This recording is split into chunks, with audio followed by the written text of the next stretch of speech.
What's up, y'all?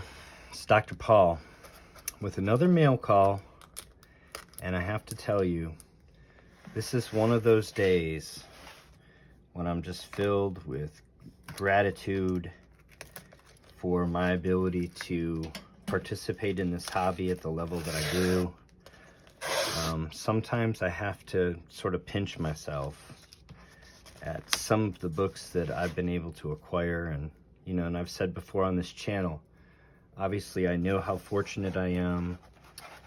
I know that it's an embarrassment of riches to be able to own some of these books, and I'm just thrilled to be able to be the caretaker of some of these books for a little while. Why am I gushing today? Well, I've got a really special book here that frankly, as a young man, if you'd have told me that I was going to someday own this, I might have been a bit incredulous.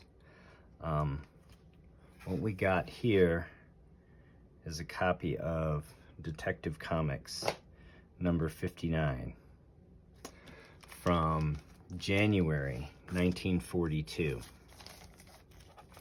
And this seller is obviously not a comic book person, but they took care to package this reasonably well, so kudos to them. And it arrived safely to me due to the care that they took, so I certainly appreciate that. So what's going on with this copy? Well,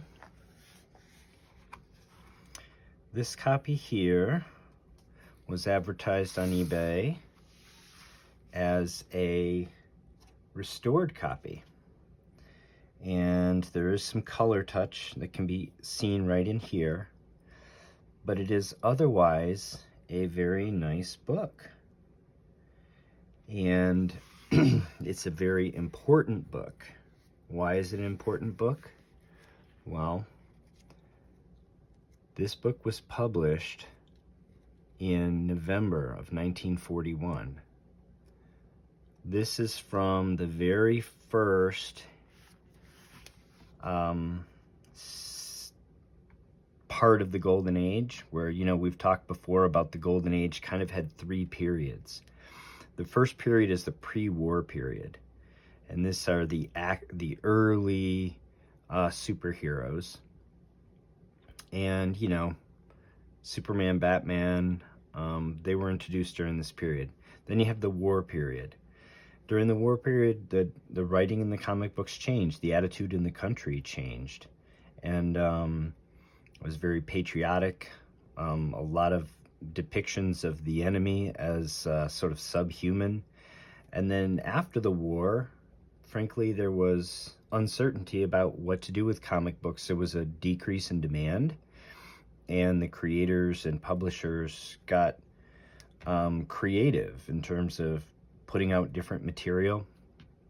The end of the Golden Age is probably better called the Atomic Age, because they turned more toward science fiction and the age of science that was dawning, and frankly, the Atomic Age and space travel and all these things were now possible. So this is from that very first period. Books from that period are important and rare. Pre-war books are a glimpse into America's history that we just, will never see again. This is also important because this book is the second appearance of the Penguin. His first appearance, of course, is in Tech 58. He doesn't have a cover appearance in either of those two appearances. In fact, he doesn't appear on a cover until almost a year later. And the Penguin is obviously one of the foremost members of Batman's rogues gallery. So, he's an icon in terms of, more or less everybody in America knows who the Penguin is, right? So this is second appearance of Penguin. He doesn't have that many Golden Age appearances, fewer than 20. He doesn't have that many Golden Age cover appearances, not that this is one of them. I think he has only about a total of 7 cover appearances. He may have a few more than that. But at any rate, this is a rare book. There are only 89 total copies in the CGC census, 79 universal, 9 restored, 1 qualified. No conserved copies of this in the CGC census. Because it is so rare and because people are keeping this book in their PC, fair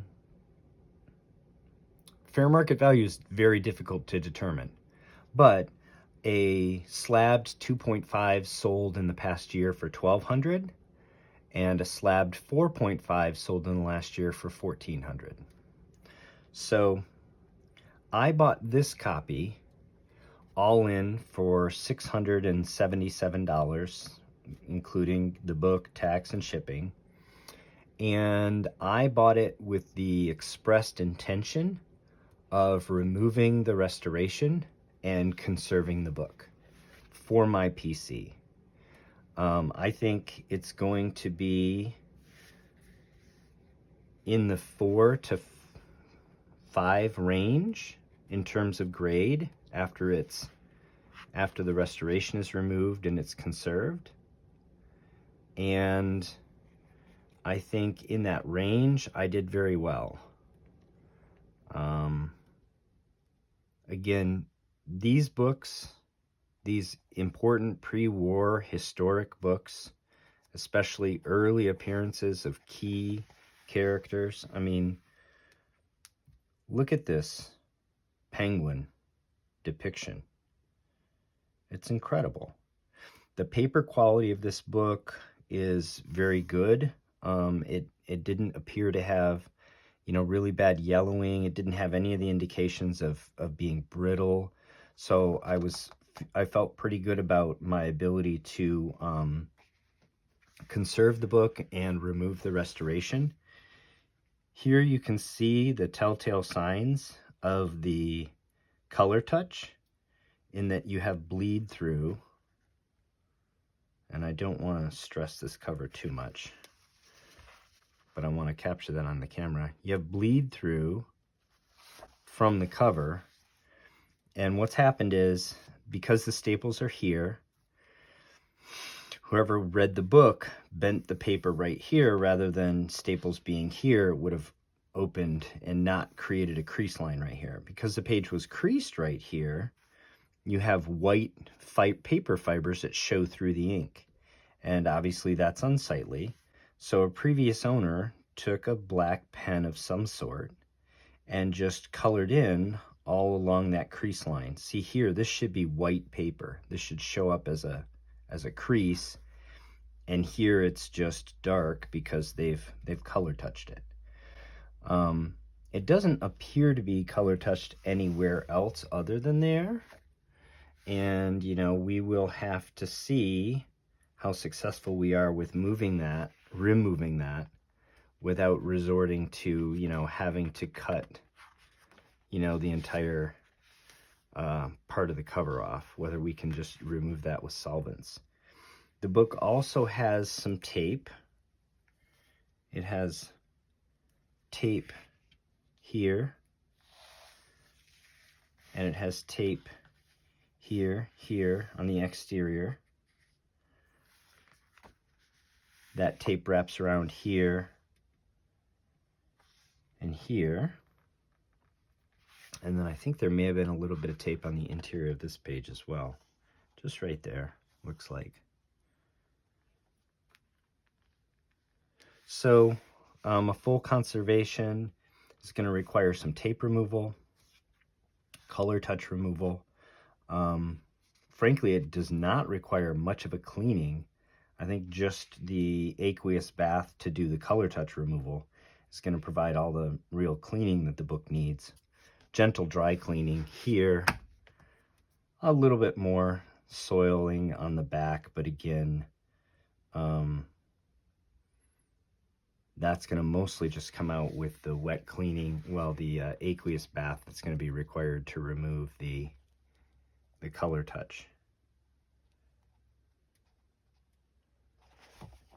Here's the centerfold. Looks like there might be a small piece of tape there, but it also doesn't look like it was necessary. Yeah. Looks like these staples were probably replaced already. And it looks like whomever did that just took a small piece of tape and tucked it underneath the staple, the new staple, just to strengthen the paper there so it wouldn't be pulled through. I could be wrong, and maybe the paper had already been pulled through, and that's a repair. If it is, we'll deal with that. Again, in a conserved grade, I feel like this is going to be in the 4 range, maybe a little higher. It doesn't have any of the major flaws that are allowed in a 4.0. So, you might even think of it as a 4.55. We'll see. But at any rate, a humbling day for me, a day that just fills me with gratitude to be fortunate enough to be able to purchase a book like this and be the caretaker of it for a while, and maybe to improve it so that it's preserved for future generations. Remove some of these amateur type repairs that were done, that really over time are going to further deteriorate the book. So I just wanted to share that with everybody. I hope you enjoyed this look at Detective number 59, Second Appearance of the Penguin. I hope I didn't bore you with all the detail and the gushing over this book that I've done.